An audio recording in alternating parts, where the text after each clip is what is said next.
Welcome to Preetha speaks for Christ. 1 கொரிந்தியர் 13ஆம் அதிகாரம் அன்பு குறித்து அழகாக சொல்லப்பட்டிருக்கு.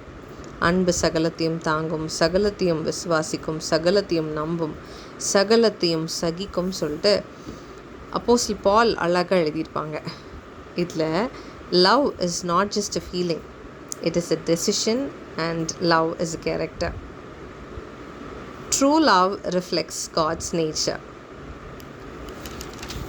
1 கொரிந்தியர் 13ஆம் அதிகாரம் கடைசியாக என்ன சொல்லுதுன்னா, இப்பொழுது விசுவாசம், நம்பிக்கை, அன்பு இம்மூன்றும் நிலைத்திருக்கிறது, இவைகளில் அன்பே பெரியது.